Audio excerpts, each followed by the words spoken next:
ইয়া আলী বাবা, শাহ আলী বাবা, কেল্লা বাবা, ফতে বাবা, দয়াল বাবা, এই যে আল্লাহ বাদে কারো নামে জিকির করা জায়েজ নেই, অথচ সারা বাংলাদেশে এখন প্রায় আরম্ভ হয়ে গেছে আল্লাহর নামে মাঝে মাঝে জিকির করে মাঝে মাঝে বাবার নাম জুড়ে দিচ্ছে। এমনকি আল্লাহকে ডাকার সাথে সাথে যদি অন্য কাউকে ডাকে তার ডবল আযাব হবে। কোরআনে কারীম বলছে, কিতাবুন উনজিলা ইলাইকা ফালা ইয়াকুম ফি সাদরিকা হারাজুম মিনহু লিতুনযিরা বিহি ওয়া যিকরা লিল মুমিনিন। আল্লাহ পাক বলেন, হে নবী, কোরআনে কারীম যখন মানুষের কাছে প্রচার করবেন, এটা আমি আপনাকে দিয়েছি কেন জানেন? মানুষদেরকে সতর্ক করার সময় আপনার মনের ভেতরে যেন কোনো ভয় ভীতি কাজ না করে। এজন্য কোরআন যে অন্তরে থাকে সে অন্তর থেকে আমার আল্লাহ ভয় তুলে দেয়। এখানে হারাজনের ব্যাখ্যা আছে দুইটা। এক নম্বরে, কোরআন প্রচার করতে গেলে আপনার সামনে যারা আছে কোরআনের হক কথা শোনার পরে মানুষগুলো অনেকে না বুঝে মন খারাপ করতে পারে। এরকম মানুষ দেশে নেই? এই 15.5 বছরে আরো বেশি ছিল। এখনো আছে অনেকেই কোরআনে কারীমের ভাষা, কোরআন যেভাবে উপস্থাপন করা দরকার, আল্লাহ যে ফোর্স দিয়েছে ওই ফোর্সে কথা বলতে গেলে ও বোঝে না, আন্দাজে মন খারাপ করে। 2 নম্বরে, আবহমান কাল থেকে এমন এমন নিয়ম নীতি এই দেশে ইসলাম মনে করে অনেকে পালন করে আসছেন, যেটা আসলে ইসলামে নেই। কথা বলেন না কেন? তার ভেতরে বহু ইবাদত এই বাংলাদেশ, ভারত আর পাকিস্তানে চলছে, যেটা মানুষ বানিয়েছে। এই যে আল্লাহ বাদে কারো নামে জিকির করা জায়েজ নেই, অথচ সারা বাংলাদেশে এখন প্রায় আরম্ভ হয়ে গেছে আল্লাহর নামে মাঝে মাঝে জিকির করে মাঝে মাঝে বাবার নাম জুড়ে দিচ্ছে। ইয়া আলী বাবা, শাহ আলী বাবা, কেল্লা বাবা, ফতে বাবা, দয়াল বাবা, এ জিকির হয় না দেশে? যারা এই বিভ্রান্তিতে আছেন এখনই নিজেকে শুধরাবেন। আল্লাহ বাদে কারো নামে জিকির করা জায়েজ নেই, এমনকি নবীজির নামেও জিকির হবে না। জিকির হবে আল্লাহর নামে, দরুদ হবে নবীজির নামে। আমি নাম ধরলাম না, বাংলাদেশে বহু মানুষ আছে, বিশেষ করে চট্টগ্রাম সিলেট বিভাগে আছে। এই মানুষগুলো আল্লাহর নামে কিছুক্ষণ জিকির করার পরে দেখা যায় শাহ আলী বাবা, ফতে বাবা, কেল্লা বাবা। কথা বলেন না কেন? আল্লাহ বাদে অন্য কারো নামে জিকির করা জায়েজ আছে। এমনকি আল্লাহকে ডাকার সাথে সাথে যদি অন্য কাউকে ডাকে তার ডবল আযাব হবে। সূরা ফুরকান 68 নম্বর আয়াতের প্রথমে আছে, ওয়াল্লাযীনা লা ইয়াদউনা মা'আল্লাহি ইলাহান আখার। আল্লাহ পাক বলেন, আমি আল্লাহকে ডাকে, আমার সাথে অন্য কাউকে যারা ডাকে, এরপরের আয়াতে আল্লাহ জবাব দিচ্ছেন, ইবাফ লাহুল আযাব, তাদের আযাব হবে ডবল। কয়টা? জিকির করে সওয়াব হওয়া দূরের কথা, আরো গুনাহ হয়ে যাচ্ছে। আজকে থেকে আমলটা সংশোধন করে নেবেন। আমি সহ যারা এসেছি, আল্লাহ আমাদেরকে আমলটা পুরো পাল্টানোর তৌফিক দেন, বলেন আমিন। দ্বিতীয় কথা হচ্ছে, এই বানানো ইবাদতগুলো যখন মানুষ বিভিন্ন ধান্দায় করতে থাকে, হে নবী, কোরআনে কারীমের প্রচার যদি আরম্ভ করেন ওইগুলো টিকবে না। ওই বানানো ইবাদত যখন টিকবে না, ওই মানুষগুলো দেখবেন তখন আপনার প্রতি রাগ করবে, তেড়ে আসবে। ওয়াইদা তুতলা আলাইহিম আয়াতুনা বায়্যিনাতিন তা'রিফু ফি ওয়ুজুহিল্লাযীনা কাফারুল মুনকার। রব্বুল আলামিন সূরা হজের ভেতরে জানিয়েছেন, যখন আপনি কোরআনে কারীম তেলাওয়াত করে তাদেরকে বোঝাবেন স্পষ্ট দলিল আর প্রমাণ দিয়ে, নবী আপনি দেখতে পাবেন ওই মানুষগুলো রাগ করে আপনার দিকে চোখ মোটা করে গরম দিয়ে তেড়ে আসতেছে। আমরা এতদিন দেখেছি অনেক আলেমের কাছ থেকে মাইক পর্যন্ত এদেশে 15.5 বছরে কেড়ে দিয়েছে। ও আলেমরা কি বাবার কথা বলতো? কথা বলেন। বহু আলেমের কাছ থেকে আমি মাইক কেড়ে নিতে দেখেছি, বহু আলেমকে স্টেজে উঠতেই দেয়নি। এই কথা বলেন না কেন? 1500 বছর আগে কাফেরদের চরিত্র আল্লাহ যেটা বলেছিলেন, 1500 বছর পরে দেখলাম অনেকের সাথে এই চরিত্র মিলে যাচ্ছে। যার সাথে চরিত্র মিলবে তাকেও তো সেই নামে ডাকা লাগবে। কথা বলেন না কেন? ওই জামানায় যারা কোরআন প্রচারে বাধা দিত তারা যদি কাফের হয়, এই 2024-এর আগ পর্যন্ত যারা কোরআনে কারিমে প্রচারে বাধা দিয়েছে এরা কি? আরো জোরে। কাফেরের সাথে আত্মীয়তা করা জায়েজ আছে? তারা মরে গেলে কবরে দেওয়া জায়েজ আছে? জানাজা এগুলো যদি আমরা একটু কড়াকড়ি করতে পারতাম, এদেশে বহু মানুষ পরিবর্তন হয়ে যেত। আর এইভাবে যদি বাবা শাহজালাল সব হালাল চলে, আগামীতে যারা চেয়ারে বসবে তারা দেখবেন ডবল সালে হবে। কথা বলেন না কেন? এই জন্য আমরা চাই এদেশে যারা অপরাধ করেছেন আপনাদের অপরাধ আপনারা মাফ করে নেন, যেভাবে মাফ চাওয়া দরকার। যার কাছে অপরাধ করেছেন তার কাছে স্বীকার করেন, তার ক্ষতি হয়ে গেলে ক্ষতিপূরণ দেন, এরপরে বলেন আস্তাগফিরুল্লাহ, আল্লাহ আপনাকে মাফ করে দেবে। কথা বলেন ঠিক কিনা?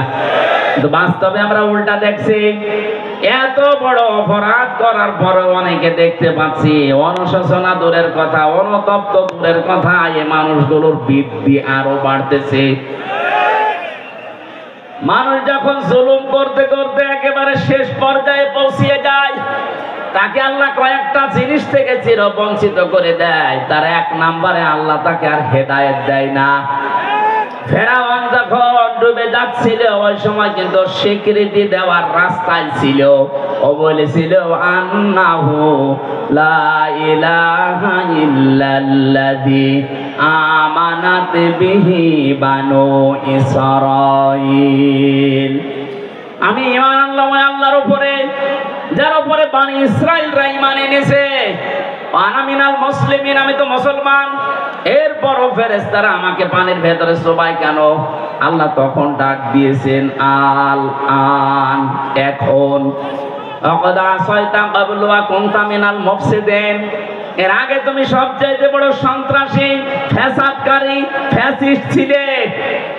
এর আগে সবচাইতে বড় জুলুমবাজ ছিলে। তোমার কারণে আমার হাজারো বান্দা শান্তিতে থাকতে পারে নাই। আমার মনে হয় হাজার হাজার বছর আগে ফেরাউন জুলুম করার কারণে যেমন হেদায়েত থেকে বঞ্চিত হয়ে গেছে, 2024-এর আগ পর্যন্ত যারা জুলুম করেছে, যারা সরাসরি জড়িত ছিল, তাদেরকেও আমার আল্লাহ হেদায়েত থেকে বঞ্চিত করে দিচ্ছে। এত চেষ্টা চালাচ্ছে মানুষ, এত কিছু বলছে না, তার পরিবর্তন নেই। আবু জেহেল যেদিন বদরের ময়দানে যাবে, ওইদিন কাবার গিলাফ ধরে বলেছিল, কাবার মালিক তুমি একজন আছো আমি জানি, মুহাম্মদের বিরুদ্ধে যাচ্ছি যুদ্ধ করার জন্য বদরে, সত্যের পক্ষে যে আছে তাকে তুমি বিজয় দিও। ওর দোয়া আল্লাহ কবুল করে নিয়েছে, কারণ ও তো সত্যের পক্ষে ছিল না। ওই ময়দানে যাওয়ার পরে যখন ওকে হযরতে আব্দুল্লাহ বিন মাসউদ বুকের উপরে ওঠার পরে ছুরি চালিয়েছে, তখন জিজ্ঞাসা করেছে মানান তাকে তুমি? হযরতে আব্দুল্লাহ বিন মাসউদ ওই সময় জবাব দিয়েছিলেন আমি ইবনে মাসউদ। ওকে ডাক দিয়ে বলছে দেখো তুমি আমার গলা যখন পোঁচ দেবে ছুরি দিয়ে একটু বড় করে কাটবে, কারণ মানুষ যেন দেখে বুঝতে পারে যে এটা নেতার মাথা। জোরে বলেন নাউজুবিল্লাহ। 1500 বছর আগে আবু জেহেল বিদায় নিয়েছে, কিন্তু তার প্রেতাত্মা এখনো পর্যন্ত বিভিন্ন দেশে ঘুরতেছে। এখনো অনেকে এত অপমান হওয়ার পরেও ওর দেখেন তেজ কমছে না। কথা বলে ঠিক কিনা? এতে কালামানি কালকে দেখলাম কলার পাতায় আল্লাহ শুয়েছে, বিসি উড়ে গেছে, লজ্জা আছে ওর, এরপর হাসতেছে। আমার তো মনে হচ্ছে 1500 বছর আগের ইতিহাস পড়ার পরে আবু জেহেলের সাথে অনেকের জীবন মিলে যাচ্ছে। এই মানুষগুলোকে আল্লাহ হেদায়েত দেবে না, এই মানুষগুলোর অনুশোচনা নেই, অনুতপ্ত হওয়ার কোনো কিছু আমরা দেখতে পাচ্ছি না। কথা বলেন ঠিক কিনা? হাজারো নিরীহ মানুষকে বিচারের এই চেয়ারে বসে অবিচারের মাধ্যমে দুনিয়ার জীবন থেকে বিদায় দিয়েছে। কথা বলেন ঠিক কিনা? এই জন্য যারা জুলুম করেন জুলুম থেকে যদি অব্যাহতি পেতে চান, আল্লাহর মামলার আসামি আপনি, যদি এই কেস থেকে মুক্ত হতে চান, যার কাছে অপরাধ করেছেন, জুলুম করেছেন, তার কাছে ক্ষমা চাবেন, আর তার ক্ষতি করে থাকলে ক্ষতিপূরণ দেবেন। কথা বলেন না কেন? আমার জীবন থেকে 3টা বছর আপনি কেড়ে নিলেন, আমার বাবার লক্ষ লক্ষ টাকা আপনি হাতিয়ে নিয়েছেন এই মিথ্যা মামলার মাধ্যমে। আমি চাই আমার মামলার আয়ু থেকে একেবারে টপ টু বটম যারা জড়িত তারাও 3 বছর জেলে থাকবে আমার মতো, আর আমাকে ওই লক্ষ লক্ষ টাকা ক্ষতিপূরণ ফিরিয়ে দেবে। নাই তো শুধু আস্তাগফিরুল্লাহ পড়বেন আর আপনার মাফ হয়ে যাবে। এতে আমি কি ঘাস কাটছি? আমার মতো হাজারো হামজা এই কথা বলেন না কেন? এজন্য আমরা আপনাকে বাঁচাতে চাই। আপনি এই বিভ্রান্তিতে পড়ে শুধু আস্তাগফিরুল্লাহ পড়ে চলে যাবেন না। অপরাধ যার কাছে স্বীকার করবেন তার কাছে। আরো জোরে বলেন। দিনের বেলা যদি লজ্জা করে রাতের বেলা যাবেন, যে বলবেন ভাই আমার ভুল হয়ে গেছে, যে কোনো কায়দায় আমি অপরাধ করেছিলাম, আমারে মাফ করে দেন। আরে 15.5 বছরে যে ক্ষতি আপনার করেছি আমি ক্ষতিপূরণ দিয়ে দিলাম, আপনি নেন। আপনার আমার মনে হয় এইভাবে যদি সারা বাংলাদেশে ক্ষমা শুরু হয়, অনেক মানুষ আমরা বেঁচে যাব। আর আগামীতে যদি কাউ জেলে চেয়ারে বসতে চায়, তারা এই চিন্তা ভাবনা করে বসবে না, ভাই জুলুম করা যাবে না। কথা বলেন ঠিক কিনা? আল্লাহ আমাদেরকে বুঝ দেন, বলেন আমিন। কোরআনে কারীম থেকে একটা আয়াত পড়েছি, ডক্টর হাবিব ভাই পড়েছিল 78 নম্বর আয়াত, আমি পড়েছি 77 নম্বর আয়াত, সূরা হজ। আল্লাহ রাব্বুল আলামিন শুধু ঈমানদারকে এখানে ডাক দিয়েছেন, কোন বেঈমান আজকের আলোচনায় নেই। এজন্য যদি বেঈমান এখানে থাকেন আপনি চলে যান, ওই যে চলে যাচ্ছে, যান যান যান যান, কারণ বেঈমানের জন্য আজকের আলোচনা না, আজকের আলোচনা ঈমানদারের জন্য। ওই বেঈমান তাড়াতাড়ি বের করে দেন। চলে যান ভাই, চলে যান। আবার বসে যাচ্ছেন মানে? বসেন, কথা শোনা লাগবে, বসেন। ঠিক আছে বসেন বসেন, আপনি বসেন, সমাধান পরে করি। লালমনিরহাট বাসী খুব খেয়াল করে শুনবেন আয়াতটা। আমি জানি এটা পরিচিত আয়াত, আপনি এর ভেতর থেকে কিছু তথ্য আজকে বাড়ি নিয়ে যাবেন। আল্লাহ রাব্বুল আলামিন ডাক দিচ্ছেন, ইয়া আইয়ুহাল্লাযীনা আমানু, ওহে যারা ঈমানের দাবি করো। এ দাবি আমাদের আছে না নেই? এই কথা বলছেন, এ দাবি আমাদের আছে না নেই? আমরা কি ঈমানদার না বেঈমান? আপনার ঈমান আছে কিনা আগে এটা পরীক্ষা করেন, তারপরে চলে যাবেন। যদি ঈমান না থাকে চলে যাবেন, কারণ আজকের আলোচনায় আপনি নেই। এখানে আল্লাহ শুধুমাত্র ডাক দিয়েছে ঈমানদার না বেঈমান। আরো জোরে বলেন। নবীদের কাছে সাহাবী প্রশ্ন করছেন, হে নবী আমার যে ঈমান আছে আমি টের পাবো কি করে? নবীজি বললেন, ইদা সাররাতকা হাসানাতুকা ওয়া সাআতকা সাজ্জিয়াতুকা ফা আনতা মুমিন। মুসলিম শরীফের ভেতরে আছে। নবীজি বললেন, যখন তোমার ভালো কাজগুলো তোমাকে আনন্দ দেবে, অন্যায় কাজ করলে তোমার ভেতর থেকে একটা বাধা আসবে। অন্যায় কাজ করলে তোমার অন্তর থেকে একটা বাধা আসবে। ফান্তা মুমিন, তখন বুঝবে তোমার ঈমান আছে। আজ আমরা অনেকেই এমন আছি, ভালো কাজ সবার কাছে ভালো লাগে না, অন্যায় কাজ দেখলেও সবার কাছে অন্যায় মনে হয় না। কথা বলেন ঠিক কিনা? এই আয়না ঘরের সাথে যারা জড়িত ছিল, এটা কি অন্যায়? কথা বলেন, আরো জোরে বলেন। আপনি কি বাস্তব বুঝতেছেন? একটা মানুষ কবরের মতো জায়গায় 8 বছর 10 বছর 14 বছর পড়ে আছে, এখন কি দিন না রাত সে জানে না, কোন মাস জানে না, কোন বছর জানে না। এরকম একটা ভয়ঙ্কর জায়গায় আপনি রাখলেন তাকে, এটা জানতেন যে আছে। এই খারাপ কাজ দেখার পরও আপনার ভেতর থেকে কোনো বাধা আসে নাই। আপনি হজ 14 বার করেই করবেন কি, আর 25 বার করেই করবেন কি? আপনার তো ঈমান নেই, আপনি বেঈমান। বলেন। আমি মাঝে মাঝে রিমান্ডে যখন চিন্তা করতাম, আল্লাহ যারা দায়িত্ব পালন করে যায় এখানে, এরা যে আচরণগুলো করে, বিশেষ করে এই রিমান্ডে যারা দায়িত্ব পালন করে এরা বাইরে যে সংসার করে কি করে, এই মানুষগুলোর কি বিবেক মরে গেছে? কি আচরণ করতো আলেমদের সাথে তারা? এখনো পর্যন্ত আমার বিশ্বাসে আসে না যে মানুষ এইরকম করতে পারে। আল্লাহ রাব্বুল আলামিন তাহলে এই হাদিস দ্বারা আমরা যেটা বুঝতে পারলাম, ভালো কাজ দেখলে আনন্দ লাগবে, অন্যায় দেখলে কষ্ট লাগবে, তার ভেতরে ঈমান আছে। যার কাছে ভালো কাজ ভালো লাগে না, অন্যায় কাজ অন্যায় মনে হয় না, সে 5 ওয়াক্ত না 10 ওয়াক্ত নামাজ পড়লো, তার ঈমান নেই। তাহলে এখানে যদি ওইরকম কেউ থাকেন, চলে যান বলছি, না বলতে চলে যাচ্ছে, যান চলে যান। তাহলে ইমানদারকে আল্লাহ যখন ডাক দেন 90 জায়গায় আছে একটা কোরআনে কারিমে। আল্লাহ রাব্বুল আলামিন যখন ইমানদারকে ডাকেন তখন তার কুদরতের হাত এভাবে গোছা করে ডাকেন, ইয়া আইয়ুহাল্লাযীনা আমানু। জোরে বলেন আল্লাহু আকবার।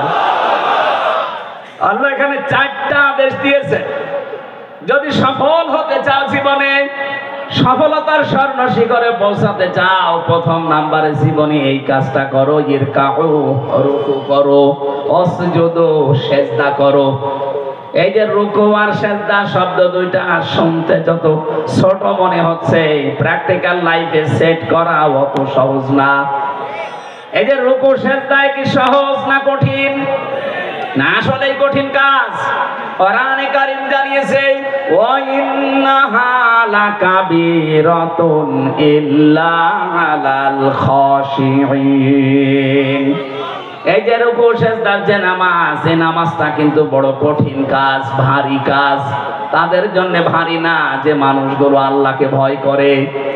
আল্লাযীনা ইয়াযুন্নুনা আন্নাহুম মুলাকু রাব্বিহিম ওয়া আন্নাহুম ইলাইহি রাজিউন।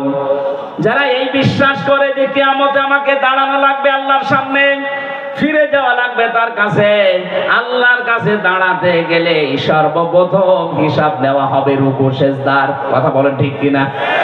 আউয়ালু মা ইউহাসাবু বিহিল আবদু ইয়াউমাল কিয়ামাতিস সালাহ। কিয়ামতে সর্বপ্রথম আপনার হিসাব হবে কিসের? আরো জোরে বলেন। সাহাবারা এই কথা শোনার পরে তারা এত গুরুত্ব দিয়েছেন সালাতের, নামাজের। আমি একজন সাহাবীর জীবনী পড়েছি, হযরতে আব্দুল্লাহ আনসারী রাদিয়াল্লাহু তাআলা আনহু। এত গরিব মানুষ ছিল, নবীজি যেদিন বলেছিলেন যে জামাতে হাজির হয়ে নামাজ পড়ো, আকিমুস সালাতা ওয়া আতুজ যাকাতা ওয়ারকাউ মা'আর রাকিবিন। নামাজ কায়েম করো, সম্পদ থাকলে যাকাত দাও, আর রুকুকারীদের সাথে রুকু করো, তার মানে জামাতে হাজির হয়ে নামাজ পড়ো। সাহাবী এটা শোনার পরে ওই দিন থেকে তিনি বাস্তবে আয়াতটা সেট করেছিলেন। স্বামী স্ত্রীর মাত্র 2 জনের মিলে একখানা কাপড় ছিল, সদর ঢাকার মতো। স্ত্রীকে গর্তের ভেতরে রেখে উনি নামাজে যায়, নামাজ শেষ করে ফরজ তাড়াতাড়ি বাড়িতে চলে আসে। হযরত ওমর একদিন নালিশ দিলেন, হে রাসূল, আব্দুল্লাহ আনসারী এ মুনাফিক মনে হয়, কেন আসে সবার পেছনে, ফরজ নামাজ হয়ে গেলেই দৌড় দিয়ে চলে যায়। বিশ্ব নবী বললেন, না, আন্দাজে ধারণা করবা না, কারণ মানুষের মনের খবর জানে কে? আরো জোরে, আরো জোরে বলেন। বাংলাদেশে আমরা এখন অনেক বিষয় একটু গভীরে চিন্তা করলে দেখেন, যে মানুষগুলোকে আজ আকীদা খারাপ, আকীদা খারাপ, আকীদা খারাপ বলে এই যে 1000 বছর থেকে ফতোয়া দিয়ে আসতেছেন, আমার তো মনে হয় কমপক্ষে 70-80 বছর এই গুণগান চলছে এই দেশে, জিকিরটা। আমাদের এই সমস্ত খুলনা, রাজশাহী, নওগাঁ, এই রংপুর, এই 3টা বিভাগে খুব কম, এগুলো চলছে বেশি সিলেট বিভাগে। এরা বড় বড় বিশাল বিশাল আয়োজন করে এরা মানুষের আকীদার ভুল ধরে, সামনাসামনি যেটা দেখা যায় ওইটার ভুল ধরে না। ছেলেটা স্কুলে যেতে চাচ্ছে না, মা জিজ্ঞাসা করছে কি হয়েছে, বলছে আমার গায়ে জ্বর। কই এদিকে আয়, গায়ে হাত দিয়ে দেখেন না, ঠান্ডা। হয় ওর তো জ্বর নেই। বলছে মা জ্বর নেই তাতে কি? আমার মাথা কেমন কেমন ব্যথা লাগছে। কই দেখি মাথা ব্যথা হলে এইদিকে তো একটা রগ একটু ফুলে থাকে, এই ঠিক আছে, মাথা ব্যথা না। এবার বলছে মা আমার আর একটা সমস্যা আছে। কি? আমার পেটের ভেতরে ব্যথা করছে। এমন একটা জায়গার নাম বলেছে যেটা দেখানো যায় না। কথা বলে না কেন? আপনি আকীদা খারাপ, আকীদা খারাপ, আকীদা খারাপ জিকির করছেন এই কত বছর, এমন একটা জিনিসের নাম বলে যেটা দেখানো যায় না। আকীদা যদি এদের খারাপ হবে একটা বারের জন্য চিন্তা করেন না কোনদিন। এরা কত সুযোগ সুবিধা পাওয়ার কথা ছিল। সেদিন মামুনুল হক ভাই যশোরে বলছিলেন, আল্লামা শহীদ দেলাওয়ার হোসেন সাইদি রহমতুল্লাহ আলাইহি তাকে বহু অফার দেওয়া হয়েছিল, তিনি সবগুলোকে দোপায়ে মারিয়ে বলেছেন না ফাঁসির দড়ি, তারপরও আমি ওই দিকে যাব না। আপনি একটা বারের জন্য একটু দড়ির কাছে জানতো, বাস্তবতা অত সহজ না। একটু দড়ির কাছে গিয়ে বলেন তো, হ্যাঁ আপনার আকীদা কত নম্বরে আছে আমি দেখবো। ৭৬ জন আলেম আমার সাথে ছিল এক জায়গায়, ৭৬ জন। আমি মনে হয় সবার ছোট। এত বড় বড় মুরব্বী আলেম আমার দাদা বাবার বয়সী। দেখতাম নিজেরা হতাশ হয়ে পেরেশানে অস্থির হয়ে কাঁদতো। অথচ যাদের আকীদা ঠিক নেই বলা হয় তাদের সাথেও তো আমি ছিলাম। এ মানুষগুলোর হতাশা অস্থিরতা এগুলো আমি একদিনের জন্যও দেখিনি। এদের যোগাযোগ বিচ্ছিন্ন করে দিয়েছে, এই জন্য এ মানুষগুলো হতাশ হয়ে গেছে, না জানি আর কোনোদিন সূর্য উঠবে না। অথচ ওদের সব কিছু বিচ্ছিন্ন, এরপরও মানুষের ভেতরে আমি হতাশা পাইনি। নিজে পরীক্ষা করার জন্য বলেছিলাম, স্যার এখানে টাকা পয়সা খরচ করলে গোপনে ছোট মোবাইল পাওয়া যায় কারারক্ষীদের মাধ্যমে, এই নিয়ে দেই। কেন? আপনার ছেলে আছে, ছেলে তাতে কি? আপনার স্ত্রীর সাথে কথা বলে ওগুলো আমি আল্লাহর রাস্তায় দিয়ে এসেছি, আল্লাহ দেখবে। এ কথাটা ওই ময়দানে দাঁড়িয়ে বলা অত সহজ না যত সহজে হামজা এখন বলছে। ওই জায়গায় টিকে থাকা অত সহজ না। আজকের এই যে ডক্টর হাবিব ভাই, উনি জেলে থাকাকালীন ওনার স্ত্রী আমাকে বলেছিল যে ওনার চাকরিটা নাকি চলে যাবে। আমি ভেতরে খোঁজ খবর নিয়েছিলাম কত শক্ত ওই সময় পর্যন্ত, তাও তো আমরা ওই মানের লোক না। এই পর্যায়ে থাকার বলে যা কলেজের চাকরি চলে যা, কিন্তু যে রাস্তায় আছি এই রাস্তা থেকে আমি এক চুলও নড়তে রাজি না। আপনি কাকে বলেন আকীদা ঠিক নেই? এই মানুষকেই তো বলেন যে আকীদা ঠিক নেই। কি আকীদা আপনার? আপনার যে আকীদা আমি 9টা এখন আমার মোবাইলে আছে, এই আকীদা গুলোকেও বিশ্বাস করলে তার ঈমান চলে যাওয়ার কথা। আর আপনি ওই আকীদা নিয়ে ফতোয়া দিচ্ছেন যে আপনাদের আকীদা ঠিক নেই।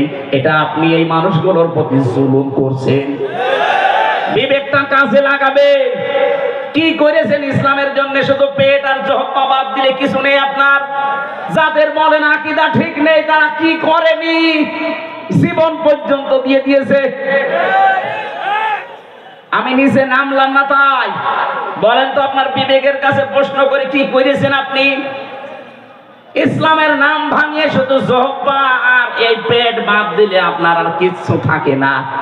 আর যাদের বিরুদ্ধে এই অভিযোগগুলো নিয়ে আসেন যে ওদের আকীদা ঠিক নেই, ওদের আকীদা তো ওই আকীদা আমার আল্লাহকে আমার মনে হয় দেখে দেখে তারা বলেছিল ক্বালু রাব্বুনাল্লাহু সুম্মাস্তাকামু তাতানাজ্জালু আলাইহিমুল মালাইকা।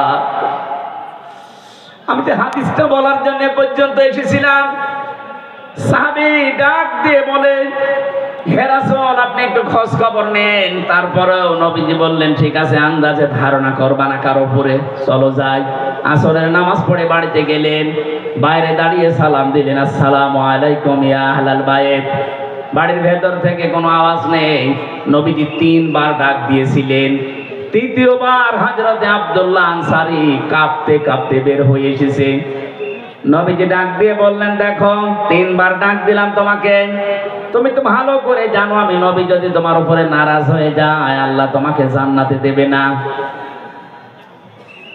এই এখানে নারাজ করবে না, পরে একবার মোনাজাত করে দেবেন।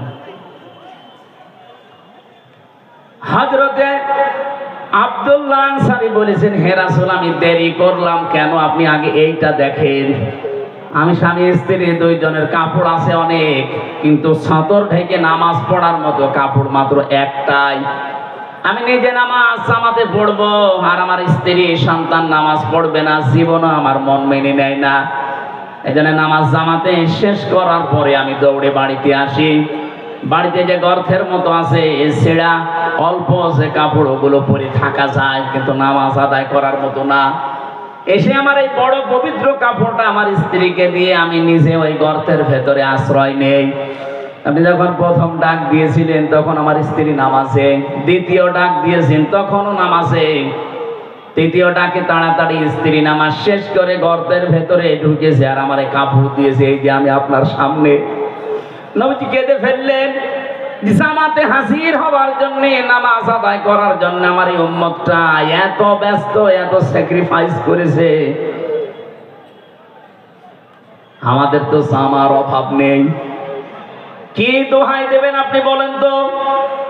কিয়ামতে যদি এই লোকটাকে আল্লাহ একদিকে দাঁড় করায় আর আমি হামজাকে আর একদিকে দাঁড় করিয়ে বলে দুইজনের বিচার হবে, এও তো নামাজি তুমিও নামাজি, চা খেতে খেতে আপনি আসরের নামাজের জামাত নষ্ট করেন, কথা বলেন। এমনকি অনেকে এখানে আছে 2 ওয়াক্ত পড়ে 3 ওয়াক্ত পড়ে না। না, একটা সাত কথা শোনেন, যারা 5 ওয়াক্ত নামাজ পড়েন না আল্লাহর ভাষায় তারা কিন্তু মুসল্লি না। সূরা মাআরিজের ভেতরে আল্লাহ ফতোয়া দিচ্ছেন, ইল্লাল মুসাল্লিন আল্লাযীনা হুম আলা সলাতিহিম দাইমুন। আল্লাহ বলেন শুধুমাত্র মুসল্লি। মুসল্লি কারা জানো? যারা নিয়মিত নামাজি, যারা সর্বদা নামাজে নিয়মিত 5 ওয়াক্ত নামাজ যারা জীবনে ছাড়ে না, আল্লাহর ভাষায় তারা মুসল্লি। লালমনিরহাটবাসী আমরা অনেকে কিন্তু এখনো মুসল্লি হতে পারিনি। তার মানে কিয়ামতের সর্বপ্রথম যে প্রশ্ন, এই প্রশ্নে আমরা ধরা খেয়ে যাব। কথা বলেন না কেন? আজকে সিদ্ধান্ত নিয়ে যাওয়া লাগবে বাড়িতে। আজরাইল যতদিন না আসেন, অন্তত যাই হোক ফরজ নামাজ আমি বাদ দেব না। কারা কারা রাজি আছেন দেখি? লিল্লাহে তাকবীর। এই দেখেন তো হাত তোলেনি কে? দেখেন, এ মাহফিল সাকসেস যদি কথা ঠিক রাখতে না পারেন, যদি ঠিক রাখতে পারেন সাকসেস হাত নামান। আর যদি আপনি আমাকে দেখার জন্য তোলেন, আপনি কিন্তু ধরা খাবেন। আশা করছি মরণের আগ পর্যন্ত ফরজ নামাজ বাদ দেবেন না। কেউ যদি নামাজ বাদ দিয়ে দেয়, আল্লাহ পাক বলেন আমি নিজে ওর দায়িত্ব ছেড়ে দেই। বলেন নাউজুবিল্লাহ। এজন্য রুকু সেজদা আমাদের জীবনে একমাত্র কাজ বানিয়ে নেবেন এটা। 3 নাম্বার শব্দে আমি বেশি, ওয়াবুদু রাব্বাকুম, তোমাদের রবের ইবাদত করো। ইবাদত হবে কার? আরো জোরে বলেন। এই বাংলাদেশে কয়েকটা বিষয় আমার কাছে, আমি ইবাদত শব্দটাকে মিলিয়ে পুরা কোরআনের ভেতরে 27টা অর্থে পেয়েছি ইবাদত। আমি সামারাইজ করে করে 9টায় নিয়ে এসেছি। আমাদের জীবনে ইবাদত করা লাগবে। বাবা মার কার? বলেন বলেন। বাবা মার ইবাদত করা জায়েজ আছে না? বাবা মার সেবা করা ফরজ, ইবাদত করা জায়েজ। এই পৃথিবীতে আল্লাহর পরে যার স্থান, তারা যদি মা বাবা হয়, বলেন তো তাদের ইবাদত যদি জায়েজ না হয়, কার ইবাদত জায়েজ হতে পারে? আপনার বিবেকে কি বলে? অথচ আজ আমরা দেখতে পাচ্ছি অনেকেই তাদের বাবার ইবাদতে ব্যস্ত ছিল। কথা বলেন না কেন? যেটা উপরে রাখা দরকার ওইটা উপরে না রেখে আপনি নিচে রাখেন। কালিমাতুল্লাহি হিয়াল উলিয়া, আল্লাহু আজিজুন হাকীম। আল্লাহ পাক বলেন সব জায়গায় উপরে থাকবে আমি আল্লাহর কথা। কার কথা? আরো জোরে। স্বাধীন হওয়ার পর থেকে তো আমরা উপরে আল্লাহর কথা দেখতে পাইলাম না। হয়তো কারো ছবি টাঙিয়ে রেখেছেন, কারো নাম দিয়ে রেখেছেন। কেন? ওখানে আল্লাহু আকবার লা ইলাহা ইল্লাল্লাহ লিখে দেওয়া যায় না? আজকে প্রধান উপদেষ্টার নামের পেছনে ওনার চেয়ারের পেছনে লেখা আছে লা ইলাহা ইল্লাল্লাহ। কি সুন্দর লাগছে দেখতে, আমরা তো এটাই চাই। এই কথা বলেন না কেন?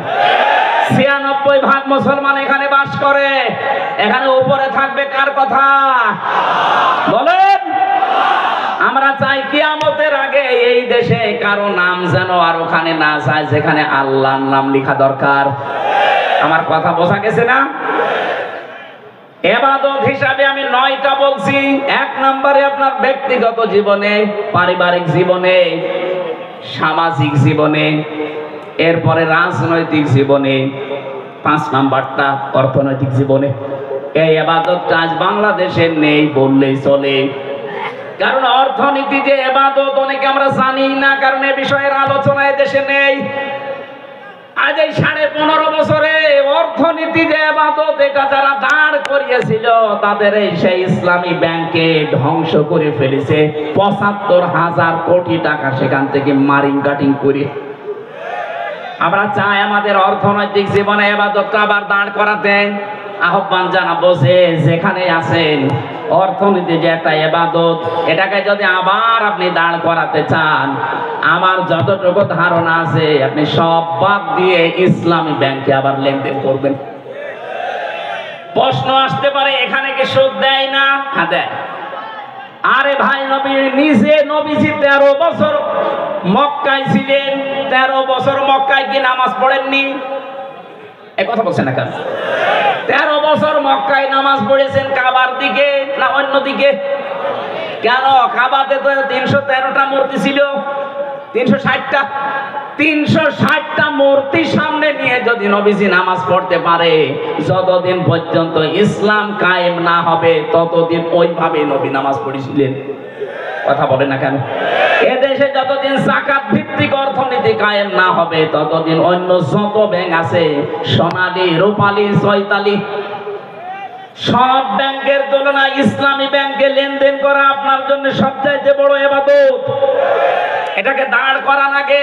এদের মূল থিওরি এইটা যে আমরা সুদ থেকে বাঁচতে চাই, কারণ যারা সুদ খায় এদেরকে শয়তান মহাবিষ্ট করে রাখে। সূরা বাকারার 276 নম্বর আয়াতে আল্লাহ এই দলিলগুলো দিয়েছেন। আল্লাযীনা ইয়াকুলুনার রিবা লা ইয়াকুমুনা ইল্লা কামা ইয়াকুমুল্লাযী ইয়াতাখাব্বাতুহুশ শাইতানু মিনাল মাস। আমি দলিলগুলো লম্বা করতে পারছি না। এই আয়াতগুলো থেকে প্রমাণ হয় সুদ যারা খাবে শয়তান তাদেরকে এমন ভাবে মোহবিষ্ট করে রাখে, স্পর্শ করে রাখে, কিয়ামতের দিনও তারা শিকলবদ্ধ হয়ে আল্লাহর সামনে অপমান অবস্থায় দাঁড়াবে। বলেন নাউজুবিল্লাহ।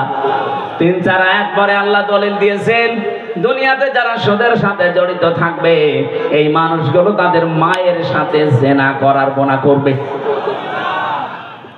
যারা সুদ জানার পরও না ছেড়ে দেন এই মানুষগুলো আল্লাহ এবং রাসূলের সাথে যুদ্ধ করার জন্য তারা ব্যস্ত। বলেন নাউজুবিল্লাহ। ইয়ামহাকুল্লাহুর রিবা ওয়া ইউরবিস সাদাকাত। আল্লাহ বলেন আমি সুদকে ধ্বংস করি আর সাদকা, যাকাত এগুলোকে আমি আল্লাহ দুনিয়াতে বৃদ্ধি করি। আজ যারা অবৈধ ইনকামের মাধ্যমে সম্পদ জমা করেছিল, বাস্তব উদাহরণ 5 তারিখে আমার আল্লাহ সব ধ্বংস করে দিয়েছে। 8 কোটি, 10 কোটি, 12 কোটি টাকার গাড়ি রাস্তায় পড়ে আছে, মালিক নেই। এই কথা বলছে না কেন? এগুলোকে বৈধভাবে সব নিয়ে আসা, সব অবৈধ ইনকাম। এই জন্য অবৈধভাবে যারা উপায় করবেন সুদের, ঘুষের, বিভিন্ন হারাম ইনকাম দিয়ে, এগুলো আপনাকে আল্লাহ রাখতে দেবে না, সব আপনার জীবদ্দশায় নষ্ট হয়ে যাবে। এজন্য আমরা বিশ্বাস করি কোরআনের আয়াতকে অর্থনৈতিক জীবনে আর সব জায়গায় যদি আমরা বিষয়গুলো সামনে নিয়ে আসতে পারতাম, যেটা একটা ইবাদত, আল্লাহ তার রব, আল্লাহ আমাদেরকে তার ইবাদত করার জন্য, সফল হওয়ার জন্য জানিয়েছেন। সুতরাং আমরা আজকে থেকে ইবাদত হিসাবে মুশারাকা আছে, মুদারাবা আছে, মুরাবাহা আছে, বায়ে সালাম আছে, বায়ে রেজাল আছে, বায়ে মুআজ্জাল আছে, বায়ে মুহাসসানা আছে, বায়ে ইহতিসার আছে, এই বিষয়গুলো এক একটার ভেতরে তিনটা তিনটা করে ভাগ করা আছে ইসলামী অর্থনীতিতে। আর সকালবেলা বিকালবেলা জিকির না করে বসে বসে যদি এইগুলো আলোচনা করে, নামাজ যেমন ফরজ, অর্থনৈতিক ইবাদত ফরজ। কথা বলেন না কেন? আজ মানুষ এটা জানে না, নামাজ পড়ে যাচ্ছে সুদের টাকা তুলতে।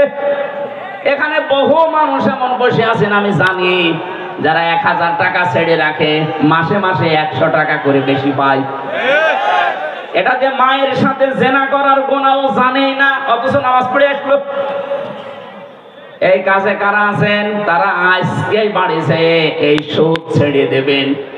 যে 1000 টাকা ছেড়ে রাখেন, প্রতি মাসে মাসে 100 টাকা বেশি পান। যারা আছেন ছেড়ে দেবেন কারা কারা? হাত তোলেন তো। 2-1 জন আছে।